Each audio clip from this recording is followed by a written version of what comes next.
প্রিয় দর্শক, আপনাদের সবাইকে স্বাগত নাগরিকের সাপ্তাহিক আয়োজন ডিসকাশনে। ব্যবসা বাণিজ্য বিষয়ক অনুষ্ঠানে আপনাদের সঙ্গে আছি আমি দীপ আজাদ। দেশের অর্ধেকেরও বেশি ব্যাংক এখন শেয়ার বাজারে যুক্ত। সবশেষ আইপিও অনুমোদন পেয়েছে চতুর্থ প্রজন্মের বেসরকারি south Bangla agriculture and commerce bank. Share বাজার থেকে 100 কোটি টাকা সংগ্রহ করবে ব্যাংকটি। আইপিওর বিপরীতে আবেদন জমা পড়েছে প্রায় 14 গুণ বেশি, যা করোনাকালে দেশের অর্থনীতিকে সচল রাখতে সুসংবাদই বলা যায়। দেশের ব্যাংকিং ও শেয়ার বাজার নিয়ে কথা বলার জন্য আজ ডিসকাশনে আমাদের সাথে আছেন south Bangla agriculture and commerce ব্যাংকের ব্যবস্থাপনা পরিচালক ও প্রধান নির্বাহী জনাব মুসলিউদ্দিন আহমেদ। আপনাকে অসংখ্য ধন্যবাদ আমাদেরকে সময় দেওয়ার জন্য। আপনাকেও ধন্যবাদ এবং আপনার মাধ্যমে নাগরিক টেলিভিশনের দর্শকদেরও ধন্যবাদ জানাচ্ছি। একটু প্রথমে, কারণ এই যে কঠোর বিধিনিষেধ যেটি চলছে আপনার মানে দীর্ঘ প্রায় 14 দিন ধরে চলছে আর কি, এর মধ্যে তো সব কিছুই বলা যায় বন্ধ, একমাত্র সীমিত আকারে চালু আছে ব্যাংকিং কার্যক্রম। সেটি আসলে কিভাবে আপনারা চালু রাখছেন বা তাতে আসলে গ্রাহকের যে মানে প্রয়োজনটা সেটা কি মিটছে কিনা? এই প্রসঙ্গে কথা বলতে গেলে দুইটি শব্দ পাশাপাশি বলতে হয়, একটা হচ্ছে জীবন, একটা জীবিকা। জীবনের যেরকম অবশ্যই দরকার আছে, সেরকম জীবনের জন্য আবার জীবিকার দরকার আছে। তো সেই জীবিকার মেইন চালিকা শক্তি হচ্ছে দেশের ইকোনমি এবং সেই বা ইন্ডাস্ট্রি, এবং সেই ইন্ডাস্ট্রিকে আবার ইন্ডাস্ট্রি চালিকা শক্তি হচ্ছে আপনার ব্যাংক। যেরকম একটা ইন্ডাস্ট্রি খোলা আছে কিন্তু ব্যাংক খোলা নাই, এটা ইট ক্যানট হ্যাপেন, এটা কখনো পাশাপাশি চলতে পারে না। সো এরই পার্ট হিসাবে একটা জরুরি সেবামূলক এর অংশ হিসাবে বাংলাদেশ সরকারের ডিসিশন মোতাবেক ব্যাংকে জরুরি সেবার আওতায় আনা হয়েছে এবং এটাতে আমরা ওপেন রেখেছি। এবং আরেকটি জিনিস আপনার জেনে রাখা দরকার, ব্যাংকও কিন্তু একটি ব্যবসার প্রতিষ্ঠান এবং ব্যাংক ডিল করে পাবলিক ডিপোজিটরের মানি। তো ডিপোজিটরের money that does not relate with this any কোনো ধরনের কোনো প্যান্ডেমিক কোনো কিছুর সাথে এটা ডিপেন্ড করে না।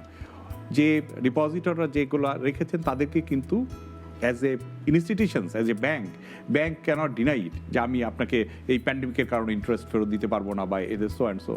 So bank is a very vital responsibility for what ever the situations. Bank কিন্তু মানে সচল রাখতেই হবে এবং আমাদেরকে কিন্তু সেই ডিপোজিটরের কাছে যে আমাদের যে কমিটমেন্ট আছে সেটাকে রাখতেই হবে।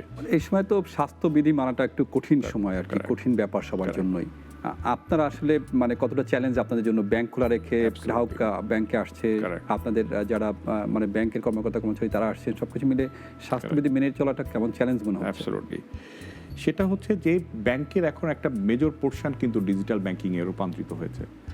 ডিজিটাল ব্যাংকিংয়ের আবার আপনাদের দেখেছেন যে এখন শুধুমাত্র টাকা উঠানোই যায় না, ডিজিটালি আপনি টাকা ডিপোজিটও করা যায়, টাকা ট্রান্সফারও করা যায়, টাকার বিভিন্ন ধরনের ইউটিলিটি পেমেন্ট করা যায়, যে কোনো ধরনের আপনার এলসি সেবা বলেন, ডিপোজিট সেবা বলেন, উঠানো বলেন, সব কিছুই কিন্তু ডিজিটালি মাধ্যমে করা যায়। সো একটা পোর্শন কিন্তু আছে যে একটা বিশাল পোর্শন অটোমেটিক্যালি আপনি যদি if you go the statistics of this digital transactions তাহলে দেখবেন প্যান্ডেমিকের সময় প্রায় দ্বিগুণেরও বেশি হয়ে গেছে আগের তুলনায় যে আপনার এই ডিজিটাল ট্রানজ্যাকশনসগুলো। আর দ্বিতীয়ত হচ্ছে যে এরপরে আমরা as per the regulatory directions আমরা কিন্তু রোস্টার ডিউটি করেছি। অর্থ হলো যে আজকে যারা আসবে, সপ্তাহে 2 দিন যারা আসবে, 3 দিন তারা আসবে না, এরকম একটা রোস্টার ডিউটি করেছি। তারপরেও কিন্তু আমাদের রেগুলেটর আমাদেরকে বলেছেন যারা এই প্যান্ডেমিকের ভিতরে কষ্ট করে আসছে তাদেরকে কিন্তু আমরা কনভিন্স দিচ্ছি, তাদের হোয়াট এভার দিস যেভাবেই আসুক না কেন সেটা আমরা পেমেন্ট করছি।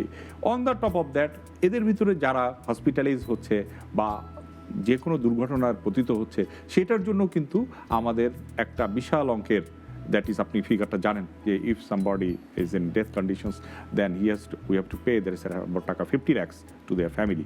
সো এটা আসলে আমাদের জীবন এবং জীবিকার সাথে একটা আঙ্গাঙ্গিভাবে এটা সম্পৃক্ত হয়ে গেছে, মানে চ্যালেঞ্জ নিয়ে আসলে এটা চালু রাখতে হচ্ছে। There is no other way. চতুর্থ প্রজন্মের ব্যাংকের হিসাবে আপনার দ্বিতীয় ব্যাংক যারা শেয়ার বাজারে যুক্ত হলেন, আসলে এই চ্যালেঞ্জটা নেওয়ার ক্ষেত্রে আসলে আপনাদের কতটা ভাবতে হয়েছে বা চ্যালেঞ্জটা নেওয়ার ক্ষেত্রে কতটা আপনাদেরকে আসলে যুদ্ধ করতে হয়েছে? প্রথমেই I should give my special regards to my board because obviously আপনি খুব কারেক্টলি মেনশন করেছেন দ্যাটস এ চ্যালেঞ্জ।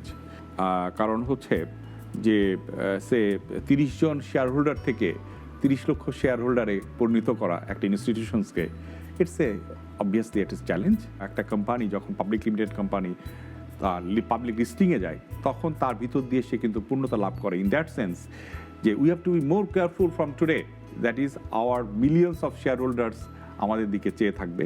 আমাদেরকে we have to be more transparent, we have to be more accountable এবং we have to be more responsible to give them the in return. এটা নিঃসন্দেহে banking ইন্ডাস্ট্রিতে কিন্তু এত বড় সাবস্ক্রিপশনস এর আগে খুব কম দেখা গেছে।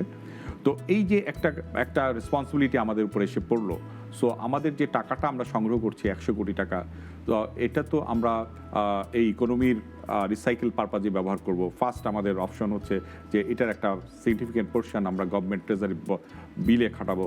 তারপরে যে রেস্ট অফ দি থিংস যেটা আছে মোস্টলি এখন দেখেন বিজনেস বলতে কিন্তু এখন আছে দুইটা, একটা হচ্ছে garments, pharmaceuticals and the government infrastructure development projects. এর ভিতরে গভর্নমেন্টের যে ইনফ্রাস্ট্রাকচার ডেভেলপমেন্ট প্রজেক্ট আছে কোনো প্রজেক্টই কিন্তু থেমে নাই, সমস্ত প্রজেক্টই কিন্তু অনগোয়িং এবং আমরা কিন্তু কন্টিনিউয়াসলি এখানে ফাইন্যান্স করে যাচ্ছি গভর্নমেন্টের এনার্জি প্রজেক্টে, আপনার ইনফ্রাস্ট্রাকচার ডেভেলপমেন্ট প্রজেক্টে, রাস্তাঘাট, bridge, culvert, power station etcetera. এবং আমাদের গার্মেন্টসের সব থেকে বড় সুখবর হলো বাংলাদেশের জন্য যে now each and every garments is full of orders.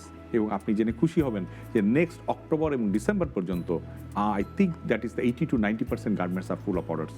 Because এখানে সবাই জানে যে দ্যাট ইজ দ্য কিছু কারণের জন্য we are getting the benefit out of that, because Myanmar is suffering from the political crisis, our neighbouring country the India is suffering from pandemic, and China is in some, this is the political technical issues are involved, global political so correct.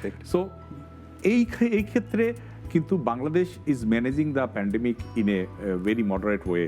এবং আমার মনে হয় আপনি আরও একটা জিনিস জানেন, সবারই ইয়েতে বলছি যে আমাদের একটি গার্মেন্টসও কিন্তু আল্লাহর রহমতে কোনো প্যান্ডেমিকের আওতায় পড়ে নাই। So that is the good sign. এবং আমাদের লাস্ট ইয়ারও যদি আপনি গার্মেন্টসের এক্সপোর্টের গ্রোথ দেখেন, দ্যাট গ্রোথ ইজ দেয়ার। এবং আমি মনে করছি এই বছরে সব থেকে বেশি গ্রোথ এবং অতীতের যত এক্সপোর্ট গ্রোথ আছে সব গ্রোথকে ছাড়িয়ে যাবে under this pandemic situations also. আশাবাদ দেখেই আমরা একটা ছোট্ট বিরতি নিচ্ছি, আপনি আমাদের সঙ্গেই থাকুন। Thank you. দর্শক, ছোট্ট একটি বিরতি নেব। বিরতির পর ফিরে এসে শেয়ার বাজার নিয়ে একটু কথা বলতে চাই আমাদের আজকের অতিথির সঙ্গে। আমাদের সঙ্গেই থাকুন।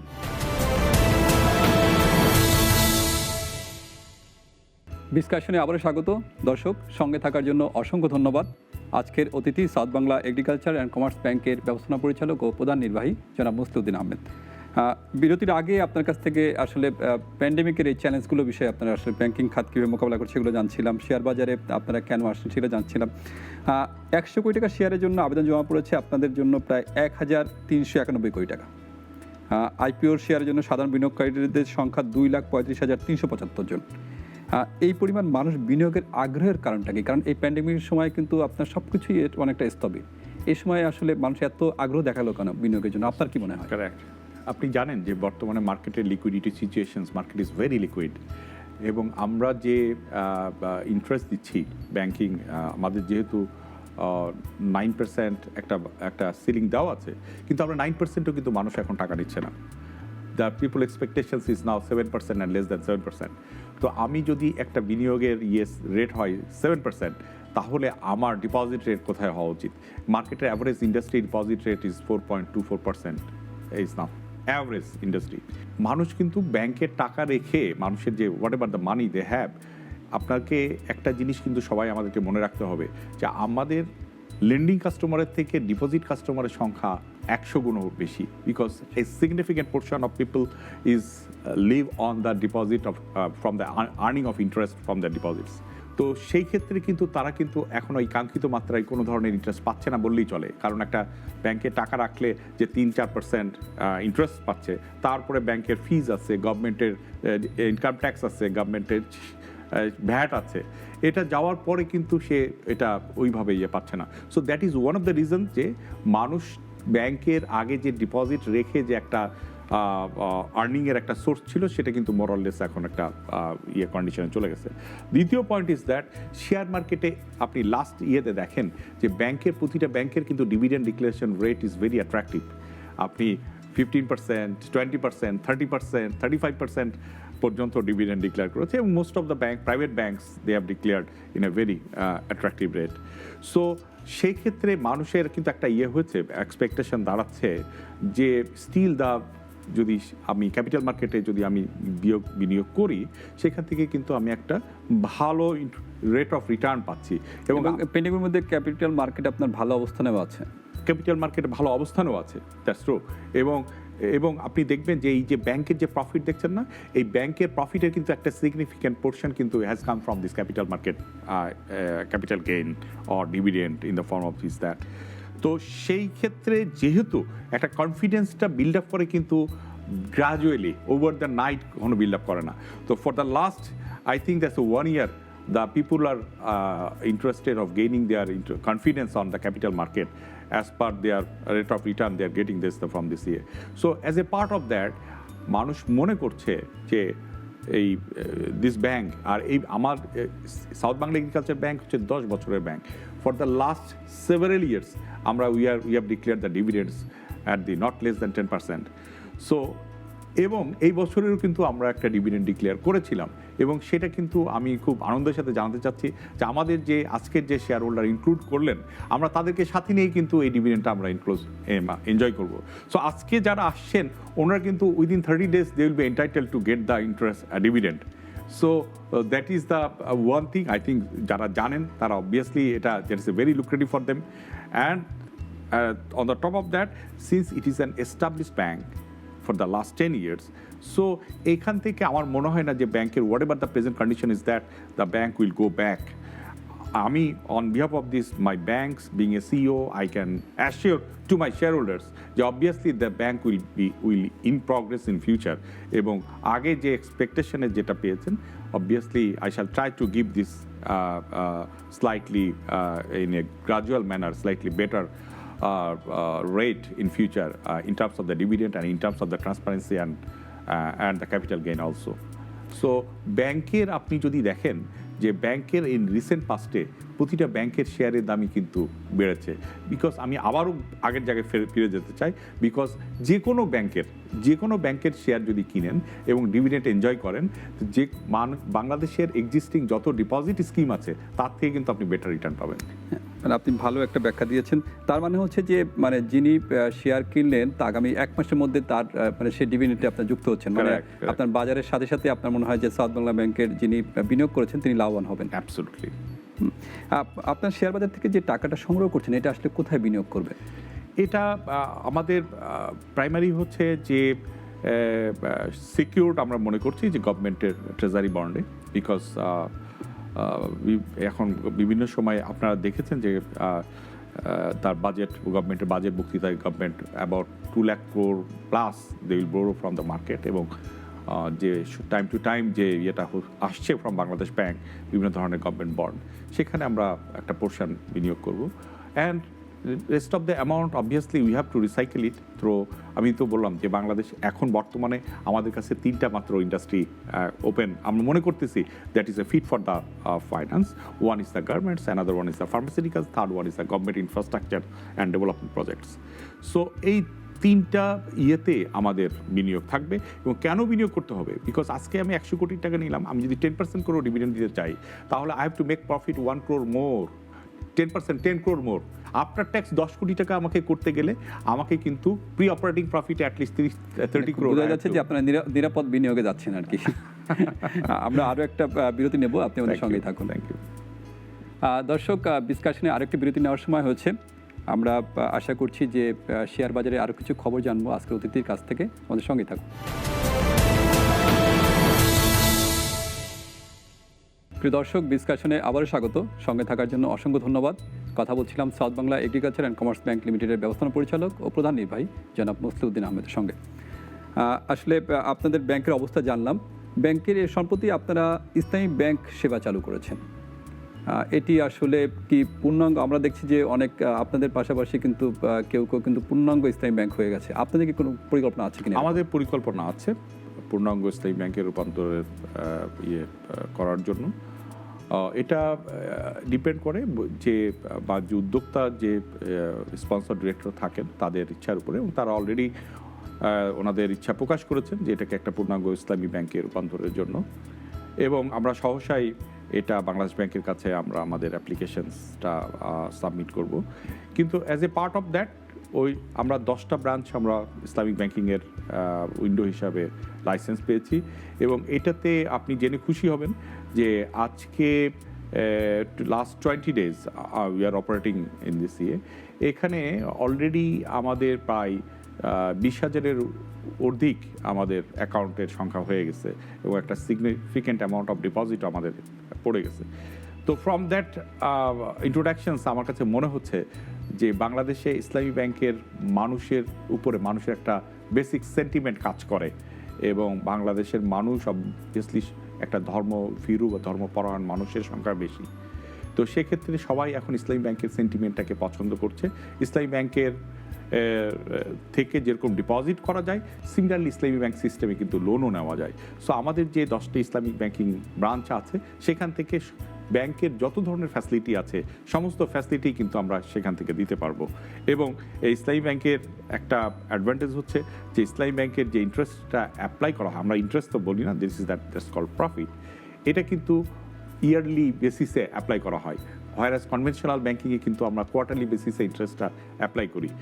তো সেক্ষেত্রে কিন্তু ইসলামিক ব্যাংকিং, যে কোনো ইসলামিক ব্যাংকিং সিস্টেমে যে effective rate of return of interest এটা কম্পারেটিভলি কিন্তু কম পড়ে কনভেনশনাল ব্যাংকিংয়ের তুলনায়। এটা একটা দিক।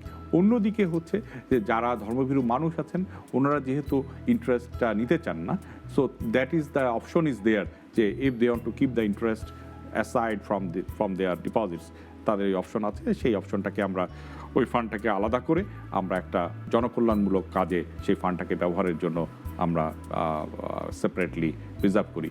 So in totality Islami bank is becoming very lucrative and popular in the Bangladeshi market, in banking market. আমরা আরেকটা জিনিস দেখছি যে সেটি হচ্ছে যে গত প্রায় 2 বছর ধরে আপনারা একটা কাজ করেন, সেটা হচ্ছে যে পরিচালন ব্যয় কমাতে আপনারা উপশাখা খুলছেন বেশিরভাগ, মানে বড় শাখার পরিবর্তে উপশাখাগুলো খুলছেন। এটির আসলে মানে আপনারা মানে এটির যদি মূল্যায়ন করেন তাহলে এখন কি অবস্থা আসলে? একটা জিনিস দেখেন যে আপনারা যদিও দেশের রেসপেক্টে অনেক কথা হয়, 62টি ব্যাংক, কিন্তু স্টিল কিন্তু দেশের 50% লোক হচ্ছে ব্যাংকিং সেবার বাইরে। এখন এই ব্যাংকিং সেবার বাইরে কেন 62টি ব্যাংক অপারেট করার পরেও কেন? Due to the operating cost. কারণ আমি যদি আজকে একটা ব্রাঞ্চ খুলতে যাই একটা ইউনিয়ন পর্যায়ে বা একটা গ্রাম পর্যায়ে, এটা that's we can't afford that, because আমার একটা অফিসারের salary that is about this 50,000 plus. তো সেই ক্ষেত্রে that is the only way to channelize the banking facility to the unbanked people. One is that through the sub branches, that is called the Uposhaka. Another one is that agent banking. আমরা কিন্তু agent ব্যাংকিংয়ের জন্য ফুল preparation নিয়েছি, এবং ইনশাল্লাহ এই বছরেই আপনি দেখবেন যে এসবিএসসি ব্যাংক এজেন্ট ব্যাংকিংয়ের একটা বিস্তৃত শাখা আমরা লঞ্চ করেছি। এবং এই ব্যাংকের অপারেটিং কস্টকে কমিয়ে ব্যাংকিংয়ের সেবাটাকে যদি আমি পর্যায়ে নিয়ে যেতে পারি, তাহলে শুধু আনব্যাংক পিপুলকে আনবো না, ব্যাংকের রুরাল ইকোনমিটাকে চাঙ্গা করা হবে। আজকে কিন্তু আপনারা দেখেছেন যে রুরাল ইকোনমি কিন্তু একটা আই শুড সে ভাইব্রেন্ট, এবং তারাও কিন্তু খুব চাঙ্গা হয়ে উঠতে চাচ্ছে। কিন্তু তারা ওই ব্যাংকিং ফ্যাসিলিটিটা না পাওয়ার কারণে আজকে কিন্তু তারা বিভিন্ন ধরনের লোকের কাছে কিন্তু আছে জিম্মি। They are taking the interest with a high rate, এবং they are suffering, they are exploiting. এবং যখন এই ব্যাংক তার কাছে চলে যাবে তখন শুধুমাত্র this is not a question of trust and confidence, this is a question of the supplying of the low cost fund to them. আমাদের কিন্তু এগ্রিকালচার লোন আছে, আমাদের এসএমই রিটেল আছে, আমাদের মাইক্রো ক্রেডিট আছে, আমাদের ওমেন এন্টারপ্রেনার্স লোন আছে, আমাদের বিভিন্ন ধরনের এডুকেশন লোন আছে, ম্যারেজ লোন আছে। এই বিভিন্ন ধরনের যে ফ্যাসিলিটিগুলো, এইগুলো কিন্তু actually that is fit for that প্রান্তিক মানুষের জন্য।